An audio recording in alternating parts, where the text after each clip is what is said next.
금호자리를 받습니다. 근데 어쨌든 최고점 찍고 내려와서 올라왔다가 내려왔다가 올라갔다가 어쨌든지 간에 반등은 했습니다. 금호자리 같은 경우에.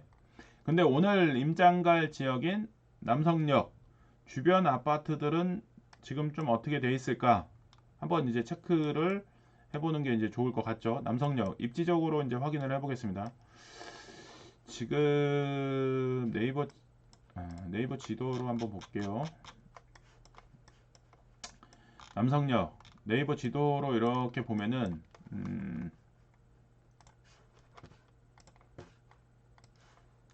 지금 보시는 것처럼 남성역을 기준으로 해서 남성역 이렇게 있고 옆으로 이수역도 있고 사당역도 있고 낙성대역도 있고 이렇게 구성이 되어 있습니다. 그리고 이쪽 지역에 상당히 많은 인구들이 살고 있고요. 그리고 남성역 또한 사당동이고요. 사람들이 남성역이라 해서 남성동이라고 생각을 하는데 아닙니다. 사당동입니다. 사당동. 사당동이 꽤 큽니다. 사당역을 중심으로 해서 이쪽 권역이 여기까지가 다 사당역이에요. 아니 사당동이에요. 사당동.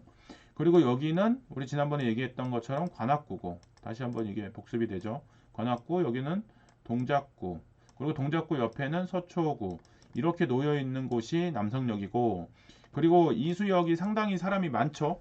그런데 이제 많은 곳 중에서도 이제 남성역이 바로 그 인근 지역에 놓여 있고 그 다음에 사당역 중심으로 해서 바로 인근역이 낙성대가 있었는데 지난번에도 얘기를 했고 이번에 임장 때도 저녁 때도 뭐 얘기를 했겠지만은 남성역과 사당역의 낙성대 이 낙성대역을 좀 비교를 해보는 게 좋겠다. 그 중심에는 뭐가 이렇게 놓여 있냐면은 요 까치산입니다. 까치산 요 언덕 이 까치산 언덕을 기준으로 해서 남성역과 낙성대역이 조금은 이용 현황이 조금 다른 부분들이 있죠. 그래서 이제 지형적인 특징도 한번 체크를 해봐야 되고 남성역 위쪽으로는 현충원 이 어마어마한 큰 산이 이렇게 놓여 있죠. 이렇게 이제 그 흑석동 뒤로는 이제 서달산도 있고 그리고 나서 한강입니다. 그러다 보니까 여기 아무리 남성역에 높게 지은다고 해도 한강은 보이지는 않습니다. 한강은 보이기는 어려운데 어쨌든 지금 일자리 접근성이 상당히 괜찮은 곳 중에 하나가 남성역이다.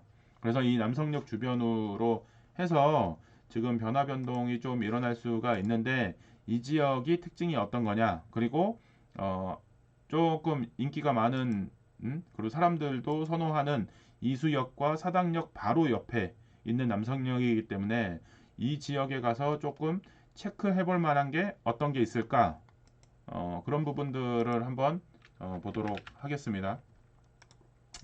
그래서 이제 어제도 이제 임장 오신 분들은 이제 보시기도 했지만 이 지역에 이제 특징적인 모습이 있어요. 제가 이제 빌려님한테 이제 매주 선품할 때 병원 파악을 해보시라라고 이제 말씀을 드리고 있는데 여기서 이제 특징적인 부분들이 확 나오는 거죠. 그 지역에 상권이 어떻게 구성되어 있는가를 좀 생각을 해본다 그러면 금방 그 지역의 인구 구성이나 소득 수준이나 이런 것들은 단순 참고치로는 금방 파악할 수 있지 않을까 생각이 듭니다. 그래서 이제 이 지역의 병원의 형태, 병원이 어떤 구성으로 되어 있는가를 본다 그러면 금방 좀 이해가 좀 될 수 있겠죠. 그래서 이제 그런 부분들도 한번 체크를 해보면 좋을 것 같아요. 그래서 이제 그러면 이 동네는 병원이 어떻게 생겼을까 생각을 해볼 수 있겠죠. 병원에 이제 어떤 사람들이 주로 다니는가 그렇게 이제 봤었을 때 지금 봐보면 요 지역 여기도 한번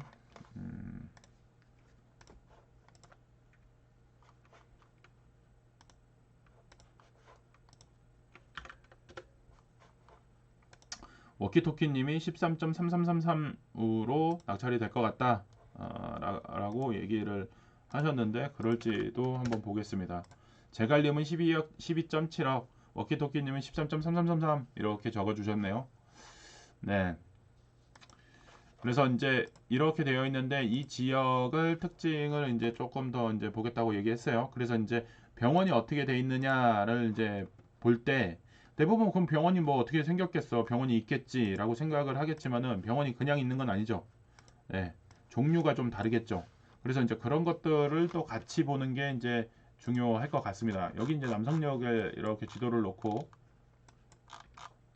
상권 권역이 남성역 역세 주변으로 상권이 형성이 되어 있습니다. 이렇게 보면은 지금 어마어마하게 많죠.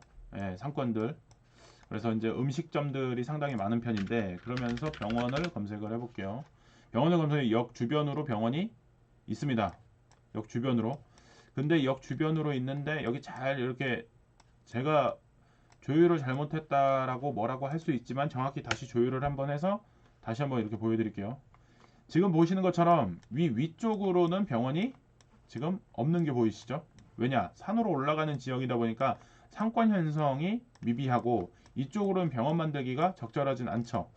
그래서 평지 쪽에 가까운 쪽인 이쪽으로 병원이 많이 쏠려 있는 게 특징인 거예요. 특징. 근데 여기서 지금 보면은 이 역세를 주변으로 해서 뭐 이비인후과, 치과, 뭐 내과, 뭐 산부인과 뭐 등등등이 이렇게 있어요. 그러면 이거는 다른 지역하고 큰 차이는 없습니다. 근데 여기서 제가 이렇게 쳐볼게요. 한의원. 한의원을 치니까 생각보다 한의원이 상당히 많고, 그죠?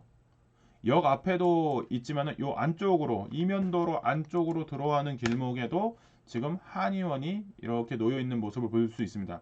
그래서 여기 보면은 올곧은 한의원이 골목 안쪽으로 이렇게 이쪽에 포진이 되어 있는 게 있어요. 그렇다 그러면 이 지역을 한번 살펴보는 게 또 중요하겠죠. 당연히 이쪽도 이쪽이지만은 여기가 한의원이 이렇게 포진이 되어 있다는 얘기는 이쪽으로도 상당히 사람들이 많이 이동을 할 뿐만 아니라 또 한의원에 이용하는 대상자가 누구다? 아, 그럼 이 동네는 좀 연령층이 높으신 노인분들이 좀 많이 사나 보다. 를 파악할 수 있을 겁니다. 그래서 이제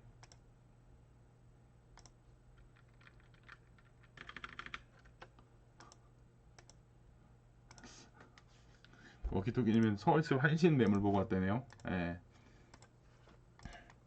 그래서 이 지금 현재 여기의 연령층이 어떻게 되는지도 금방 파악이 될 수가 있는 거죠. 그래서 이제 이런 것도 좀 파악을 하는 지표로 활용하면 좋을 것 같다.